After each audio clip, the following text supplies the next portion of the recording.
నమస్కారం. ఘంటారావానికి స్వాగతం. ముందుగా ప్రధాన అంశాలు.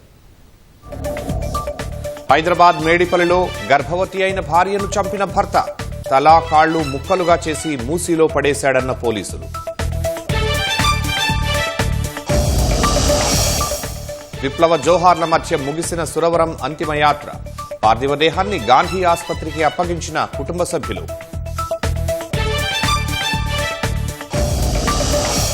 మెడికల్ టెక్నాలజీలో తెలంగాణ హబ్గా మారిందన్న ముఖ్యమంత్రి. ఇన్నోవేటర్స్ స్టార్టప్ల ఏర్పాటుకు ఇదే సరైన సమయమని వెల్లడి. యూరియా కోసం కొనసాగుతున్న అన్నదాతల ఆందోళనలు. రాష్ట్ర ప్రభుత్వంపై బురద జల్లడం సరికాదన్న మంత్రి Tummala.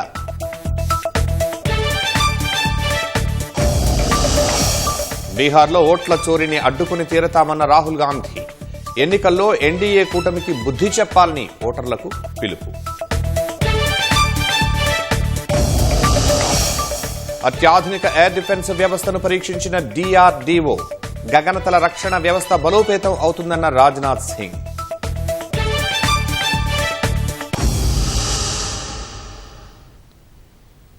బయోడిజైన్స్, life sciences, medical technology రంగాలకు తెలంగాణ కేంద్రంగా ఎదుగుతోందని సీఎం రేవంత్ రెడ్డి తెలిపారు. తెలంగాణ రైజింగ్ 2047 అనే నినాదంతో ముందుకు వెళుతున్నామని వివరించారు.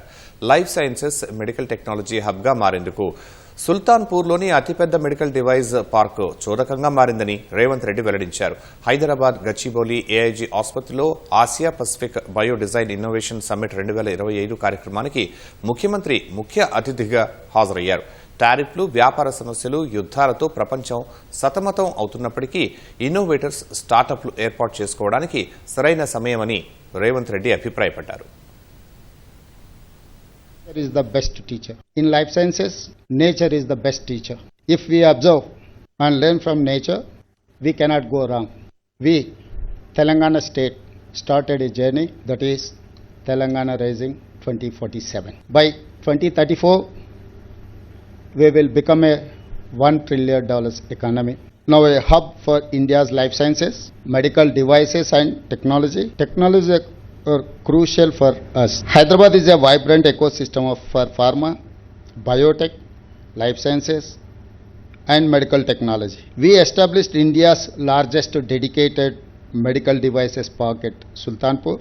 It has best infrastructure for research, prototyping, testing and manufacturing. More than 60 companies are already operating there, including global majors and domestic leaders.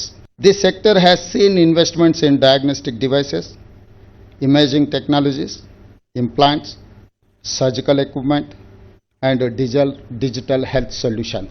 Local startups and MSMEs are doing good work along with the global companies, making Hyderabad a unique, vibrant ecosystem.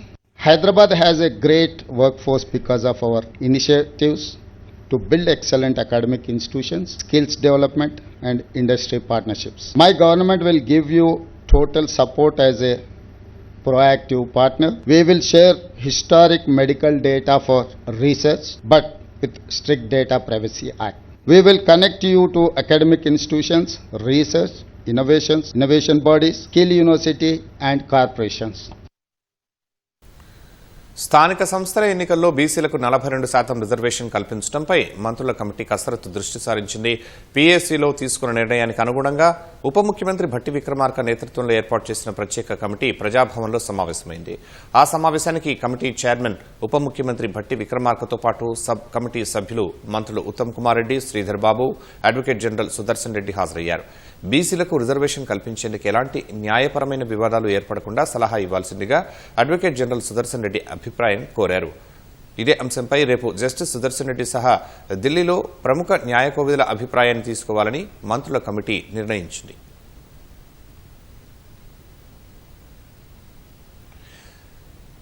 CPI senior నేత communist యోధుడు సురవరం సుధాకర్ రెడ్డి అంతిమయాత్ర అశ్రు నయనాల మధ్య ముగిసింది. మగ్దుం భవన్ వద్ద సురవరం భౌతికాయానికి పోలీసులు గౌరవ వందనం సమర్పించారు.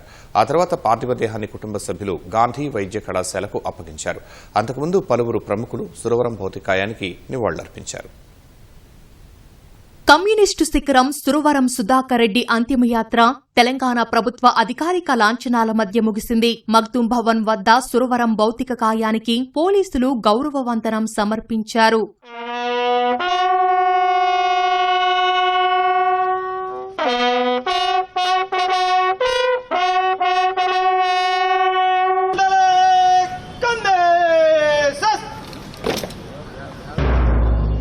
అనంతరం అక్కడి నుంచి గాంధీ మెడికల్ కళాశాల వరకు అంతిమయాత్ర సాగింది. దారి పొడవునా కామ్రేడ్ అమర రహే అంటూ పార్టీ నాయకులు, కార్యకర్తలు పార్టీ జెండాలు చేతబూని నినాదాలతో హోరెత్తించారు. అంతిమయాత్ర అనంతరం సురవరం భౌతిక కాయాన్ని కుటుంబ సభ్యులు గాంధీ మెడికల్ కళాశాలకు అప్పగించారు.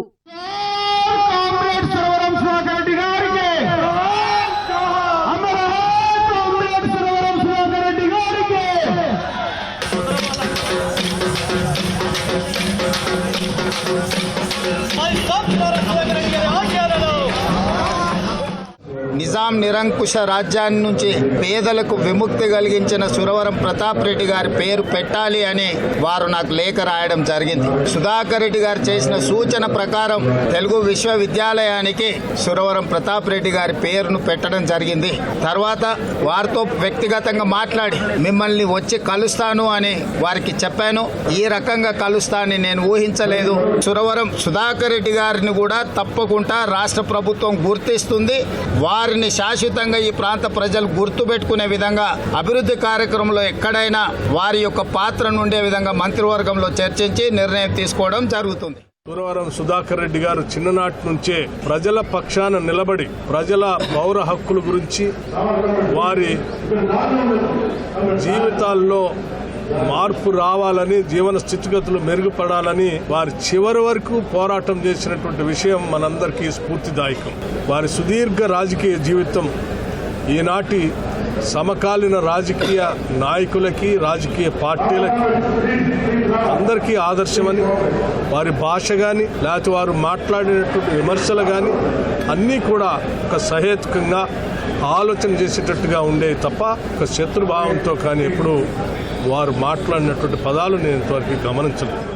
ఆయన మరణం కూడా ప్రజల ప్రయోజనాలకు భంగం కాకుండా యాదృచ్ఛికమే కావచ్చు, కానీ ఆ విధంగా మా మహాసభలో అక్కడ సజావుగా నడిచినాయి. ఆయన యువకుడిగా ఉన్నప్పుడు గొప్ప విద్యార్థి నాయకుడు, యువజన నాయకుడు. మహామహుల ఉపన్యాసాలు అనువాదం చేయాలంటే సుధాకర్ రెడ్డి గారిని మించిన దిట్ట మరొకరు ఉండేవారు కాదు. చక్కటి వాక్పటిమ, చదువులలో కానీ సారస్వతంలో కానీ ఇతర ఏ అంశంలో అయినా సరే ప్రగతిశీల భావాల్లో, అలాగే కమ్యూనిస్టు భావజాలం ఇవన్నీ పుణికి పుచ్చుకుని ఒక్క వ్యక్తిలో ఎక్కడ మనం చూడం. ఆయన వారసత్వాన్ని, ఆయన లెగసీని మేము ముందుకు తీసుకెళ్తాం. అంతకుముందు అనారోగ్యంతో కేర్ ఆసుపత్రిలో శనివారం తుది శ్వాస విడిచిన సుధాకర్ రెడ్డి పార్థివ దేహాన్ని ప్రజల సందర్శనార్థం కేర్ ఆసుపత్రి నుంచి ఉదయం హిమాయత్ నగర్లోని మగ్దుం భవన్లో ఉంచారు. పలువురు ప్రముఖులు కమ్యూనిస్టు దిగ్గజం సురవరానికి నివాళులు అర్పించారు. సురవరం పార్థివ దేహానికి నివాళులు అర్పించిన సీఎం రేవంత్ రెడ్డి పేదలు, బహుజనుల కోసం పోరాడిన గొప్ప నేత అని కొనియాడారు.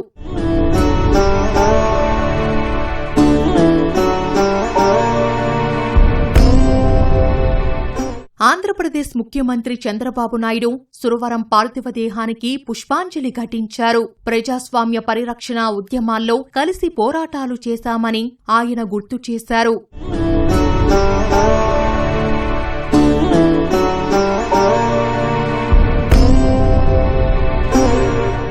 ఉప ముఖ్యమంత్రి భట్టి విక్రమార్క, మంత్రులు వివేక్, సీతక్క, జూపల్లి కృష్ణారావు అంజలి ఘటించారు.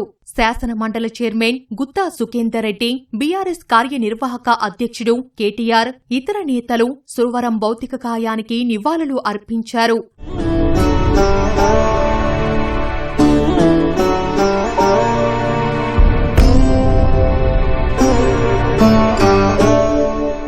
మాజీ ఉపరాష్ట్రపతి వెంకయ్య నాయుడు, ఇబ్రహీంపట్నం ఎమ్మెల్యే మల్రెడ్డి రంగారెడ్డి, ఎమ్మెల్సీ కోదండరాం, లోక్సత్తా వ్యవస్థాపక అధ్యక్షుడు జయప్రకాష్ నారాయణ, ఎంఆర్పీఎస్ వ్యవస్థాపక అధ్యక్షుడు మందకృష్ణ మాదిగా సహా పలువురు ప్రముఖులు నివాళులు అర్పించారు.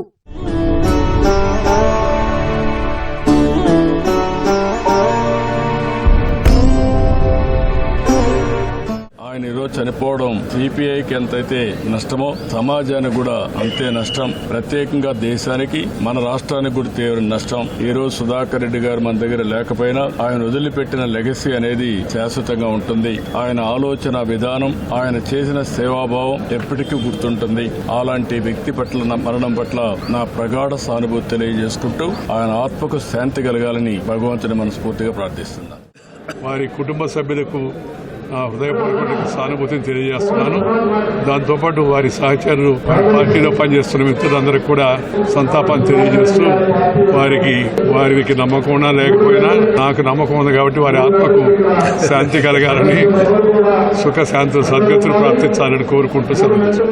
He fought for justice, social, political and economic to all citizens of our country. That is why he emerged as a great communist leader. He was respected by all sections of the people, cutting across ideological lines, political lines. Today we could see how the political parties are reacting to his demise, how different sections of the people of Telangana are reacting to his sad demise. ఎన్నో విప్లవ ఉద్యమాల్లో, ఎన్నో ప్రజా ఉద్యమాల్లో, ఎన్నో కార్మిక ఉద్యమాల్లో, తెలంగాణ ఉద్యమంలో తన వంతు పాత్ర పోషించి చిరస్మరణీయమైన ముద్ర వేసుకున్న మహనీయులు పెద్దలు సురవరం సుధాకర్ రెడ్డి గారి మరణం మా అందరినీ కూడా తీవ్రమైన ఆవేదనకు, తీవ్రమైన దిగ్భ్రాంతికి గురిచేసింది. ప్రజా సమస్యల పట్ల ఒక స్పష్టమైన అవగాహనతో క్రియాశీలంగా వ్యవహరించిన సురవరం గారు మన మధ్య లేకపోవడం అనేది ప్రజా ఉద్యమాల్లో పనిచేసిన ప్రతి ఒక్కరికి కూడా తీరని లోటు. సురవరం భౌతిక కాయాన్ని అధికారిక లాంఛనాలతో గాంధీ ఆసుపత్రికి దానం చేశారు.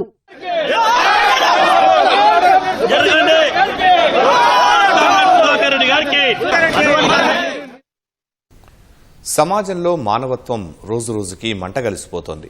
బంధాలకు బీటలు వారుతున్నాయి. సాంకేతిక అభివృద్ధితో పాటు అన్ని రంగాల్లోనూ మేధో సంపత్తిని సంపాదించి అంతరిక్షం వైపు అడుగులు వేస్తున్న కొందరు మనుషుల్లో ఇసుమంతైన విచక్షణ ఉండట్లేదు. క్షణికావేశంలో తొందరపాటు నిర్ణయాలతో మానవత్వాన్ని మంటగలుపుతున్నారు. హైదరాబాద్ మేడిపల్లి పరిధిలో అలాంటి ఇదే చోటు చేసుకుంది. హైదరాబాద్ మేడిపల్లి పరిధిలో దారుణం చోటు చేసుకుంది. 4 నెలల గర్భవతి అయిన భార్య స్వాతిని భర్త మహేందర్ రెడ్డి హత్య చేసి శరీరాన్ని ముక్కలు ముక్కలుగా చేసి కవర్లో వేసి మూసీలో పడేశాడు. మానవత్వం మంటగలిసేలా, బంధాలకు బీటలు వారేలా జరిగిన ఈ ఘటన మృతురాలి కుటుంబీకులు, బంధువులతో పాటు స్థానికులను కలవరానికి గురిచేసింది.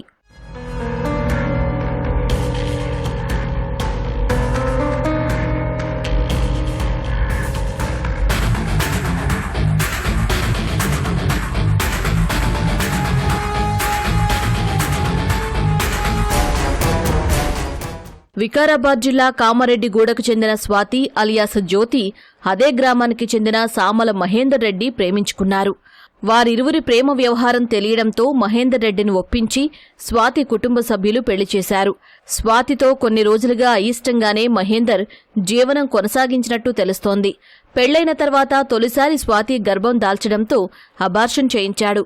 ఇద్దరి మధ్య పొరపచ్చాలు రావడంతో మహేందర్ రెడ్డికి సర్ది చెప్పి అతని కుటుంబ సభ్యులు హైదరాబాద్ పంపారు. 25 రోజుల క్రితం బోడుప్పల్లోని బాలాజీ హిల్స్లో అద్దెకు దిగారు.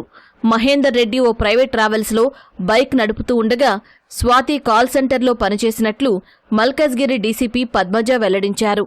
స్వాతి గర్భం దాల్చడంతో ఆ విషయంలోనే వివాదం తలెత్తి స్వాతిని అత్యంత కిరాతకంగా హత్య చేసినట్లు తెలిపారు. చేసిన తప్పును కప్పిపుచ్చుకునేందుకు శతవిధాలా ప్రయత్నించాడని, కానీ చివరకు పోలీసులకు చిక్కాడని డీసీపీ వెల్లడించారు. 22 సాయంకాలం ఈయన బయటికి వెళ్ళి వచ్చి గొడవ పడిన టైంలో he has pre planned motive ఈ అమ్మాయిని ఎలిమినేట్ చేయడానికి. సో బయటికి వెళ్ళి లోపలికి వచ్చిన టైంలో he bought 1 hacksaw blade Boduppal hardware షాప్లో కొనుక్కొని వచ్చి పెట్టుకున్నాడు. సో దాన్ని ఎప్పుడైతే అమ్మాయిని కొట్టి బెడ్ మీద వేశాడో ఆ అమ్మాయి అన్కాన్షియస్కి వెళ్ళిందో అప్పుడు ఈ యాక్సా బ్లేడ్ తీసుకొని ఆ అమ్మాయి head, legs and hands chop చేసేసి సపరేట్గా ప్యాక్ చేసేసాడు. సో దాన్ని ఏం చేశాడంటే డిఫరెంట్ చిన్నగా బయట పెట్రోలింగ్ ఇవన్నీ కూడా నడుస్తున్నాయి కాబట్టి చిన్న కవర్స్లో ఎవరికి అనుమానం రాకుండా ఒక బ్లాక్ కవర్స్లో కూడా దాన్ని చుట్టేసుకొని అవి తీసుకెళ్ళి ఆ మూసీ నదిలో పాడేయడం జరిగింది. సో దీనికోసం అని చెప్పి తల గురించి ఒకసారి, కాళ్ళు ఒకసారి, చేతులు ఒకసారి, 3 సార్లు కూడా తిరిగాడు. శనివారం మధ్యాహ్నం మహేందర్ స్వాతిని ముక్కలుగా నరికి తల, కాళ్ళు, చేతులు వేరుచేసి మూసీలో పడేశాడు. మిగిలిన మొండాన్ని కవర్లో ఉంచాడు. బయటకు తీసుకెళ్లే పరిస్థితి లేకపోవడంతో గదిలోనే ఉంచాడు. అనంతరం స్వాతి ఆత్మహత్య చేసుకుందని తన సోదరికి సమాచారమిచ్చాడు. ఆమె స్వాతి తల్లిదండ్రులకు సమాచారమివ్వగా బోడుప్పల్లోని బంధువులు అక్కడకు వచ్చారు. వారు మహేందర్ రెడ్డి ఇంటికెళ్లి చూడగా కవర్లో ముక్కలుగా ఉన్న శరీర భాగాలను గుర్తించి పోలీసులకు సమాచారమిచ్చారు. మహేందర్ రెడ్డిని అదుపులోకి తీసుకున్నామని, విచారణలో అతడు నిజాన్ని ఒప్పుకున్నట్లు డీసీపీ తెలిపారు. ఎలా కప్పిపుచ్చాలి అని చెప్పి ఇదంతా చేసిన తర్వాత ఈ అబ్బాయి వాళ్ళ చెల్లెలకి ఫోన్ చేస్తాడు. ఫోన్ చేస్తే ఆ అమ్మాయికి కొంచెం డౌట్ వస్తుంది, ఇద్దరు ఎప్పుడు గొడవ పడుతుంటారు కాబట్టి వాళ్ళ చెల్లెలు చంద్రకళ వాళ్ళ మేనబావైన గోవర్ధన్ రెడ్డి అనే అతనికి దిల్సుఖ్ నగర్లో ఉంటారు. సో ఇట్లా ఏదో చెప్తున్నాడు, వాళ్ళకి గొడవ అయింది, మిస్ అయ్యింది అని చెప్పి చెప్తున్నాడు, ఒకసారి వెళ్ళి చూడమని చెప్తే ఆ అబ్బాయికి ఫోన్ చేసి ఇక్కడ బయట వచ్చి కలుస్తాడు. కలిసి అప్పుడు కూడా అతను అమ్మాయి మిస్ అయిందనే చెప్తే ఈ గోవర్ధన్ రెడ్డి ఉప్పల్ పోలీస్ స్టేషన్ తీసుకొచ్చి అప్పచెప్తారు. సో అక్కడ పోలీస్ వారు ఇది బాలాజీ హిల్స్ అంటే మేడిపల్లికి వస్తుందని చెప్తే మళ్ళీ ఇక్కడికి తీసుకొచ్చి అప్పచెప్పడం జరిగింది. ఇక్కడ మనము కంప్లైంట్ రాసే క్రమంలో అతనితో మాట్లాడితే అప్పుడు he confess that he killed his wife and this is a case of brutal killing. నిందితుడిని కఠినంగా శిక్షించాలని మృతురాలి కుటుంబీకులు డిమాండ్ చేశారు. మరోసారి ఇలాంటి ఘాతకాలకెవరైనా పాల్పడాలంటే భయపడేలా ప్రభుత్వం చర్యలు తీసుకోవాలని కోరుతున్నారు. కొట్టిండని చెప్పి వచ్చింది, వస్తేనే అందరు పిలిపించి పంచాయతీ పెట్టి పంపించినాం అన్నట్టు. బాగుండదు, ఇక మనం సపరేట్ అయితే బాగుండని చెప్పి పంపించిన. మళ్ళీ పోయి గడపలు కంప్లీట్ ఇచ్చింది ఆమెనే. వాళ్ళు సమాధానం ఏం చెప్పారో ఇక ఏం చెప్పి పంపించి తెలియదు. నేను పోలేను, ఇక వాళ్ళే మాట్లాడుకుని వాళ్ళే వచ్చారు, వాళ్ళు ఇక్కడనే ఉన్నారు. ఇక వానికి శిక్ష పడాలంటే వాడు మొత్తం వెళ్ళొద్దు, జైలుకేం వెళ్ళొద్దు, లేకుంటే వాడిని ఉరి తీయాలి. వాడిని ఒకటే మార్గం, వానికి ఏం లేదు. వాడు భూమి మీద వచ్చి కూడా వాడు ఉండి మళ్ళీ చేసేది ఏమీ లేదు. వాడు అమ్మాయి ఎట్లుంటుంది, గర్భిణి పరిస్థితి, ఎవరైనా ఆడపిల్ల అట్లా చెప్పడం జరిగింది. మా అమ్మ ఇట్లా చేస్తుంది మా అమ్మ అంటే, ఇంటికి రామ్మా నేను చేస్తా, లేకపోతే విడిచిపెట్టు ఏడ్స్ కూడా చెప్పిందా. చెప్తే నేను అన్నా సరే అమ్మా నేను పెళ్లి చేస్తా విడిచిపెట్టు అంటే, మా అమ్మ ఇట్లా ప్రెగ్నెన్సీ ఉన్నామా అమ్మ, ఇట్లా నేను ఇక చావైనా బతుకమే మాట లేను ఇట్లా అయిందని అన్నది. అన్న తర్వాత మాకు ఈరోజు 3:30 గట్రా కాల్ చేసేసాను. కాల్ చేసి ఇట్లా చనిపోయిందండి. ఎట్లా అంటే చనిపోయింది కానీ ఇట్లా చనిపోయింది తెలియదు. 19 నెలలు అవుతుంది పిల్లని తీసుకుపోయి మాట్లాడనియాడు, ఫోన్ చేసే కలవకుట్ట పెట్టిండు. పిల్లని కూడా దావకాన చూపించకపోతే గవర్నమెంట్లో చూపించుకుంటుందంట, అడుకొచ్చుకొని తిన్నదంట. నిన్నమన్నా తెచ్చి పెట్టుకుంటూ రోజు తింటాడంట, బయట పోతాడంట. ఎట్లా నాన్న వన్ నిన్ను మంచిగా చూస్తే సార్ మంచిగా ఉండు అని చెప్పినాం సార్. మేము పెడుతుంటాం సార్, ఏదన్నా నా బిడ్డని విడిచిపెట్టి పెట్టిన ఫోన్ ఉండేవాడు. వాళ్ళందరూ ప్లానే సార్. ఎందుకు చంపిన అనుకుంటున్నాం అయితే అమ్మాయి 3 months ఉందని తెలిసింది మాకు. తెలిసినాక ఎంట్రీ చేస్తామనేసి నేను మా అందరికి ఫోన్ చేసిన. వాళ్ళని అడిగితే వాళ్ళు నాకు ఫోన్ నెంబర్ ఇవ్వలేరు. తర్వాత ఏమైనా ఇష్యూ అయినా కూడా మదర్కు లోపల బేబీకి కూడా ఏమైనా ప్రాబ్లం అయినా కూడా మాకు ప్రాబ్లం వస్తుంది బాబు, చెప్పండి మాకు ఏఎన్సీ మేము ఎంట్రీ చేసుకుంటాం అంటే, మేము ఇక్కడ ఉండలేము కదక్క, సిటీలో ఉంటాం, మేము అక్కడనే చూసుకుంటాం అన్నట్టు మాట్లాడారు. ప్రేమ వివాహం చేసుకుని బోడుప్పల్లో ఉంటున్న స్వాతి, మహేందర్ మధ్య వైరానికి గల కారణాలపై లోతుగా పోలీసులు ఆరా తీస్తున్నారు. విచారణలో స్వాతి కాళ్లు, చేతులు, తల వేరు చేసి ప్రతాప్ సింగారంలోని మూసీలో వేసినట్లు నిందితులు చెప్పడంతో వాటి కోసం మహేందర్ రెడ్డితో కలిసి గాలింపు చర్యలు చేపట్టారు. స్వాతి చనిపోయినట్లు సమాచారం తెలుసుకున్న ఆమె తల్లిదండ్రులు బోరున విలపించారు. విషాదకర ఘటనతో మహేందర్ రెడ్డి, స్వాతి స్వగ్రామంలో ముందు జాగ్రత్తగా పోలీసులు మోహరించారు. హత్య విషయం తెలిసిన మహేందర్ రెడ్డి తల్లిదండ్రులు స్వాతి బంధువులు దాడి చేస్తారనే భయంతో ఇంటికి తాళం వేసి ఊరి నుంచి పరారయ్యారు. ప్రకృతి వైపరీత్యాలతో సతమతం అవుతున్న రైతన్నలకు యూరియా కొరత మరింత వేధిస్తోంది. వరి నాట్లకు ఎరువులేసే సమయం దాటిపోతోంది. పీఎస్సీఎస్ కేంద్రాల వద్ద ఎరువు కరవైంది. అధికారులు 1-2 బస్తాలు ఇస్తున్నా సరిపోవటం లేదని అన్నదాతలు వాపోతున్నారు. ఫలితంగా రోజూ యూరియా సరఫరా కేంద్రాల వద్ద బారులు తీరుతున్నారు. గంటల తరబడి నిలబడే ఓపిక లేక నానా అవస్థలు పడుతున్నారు.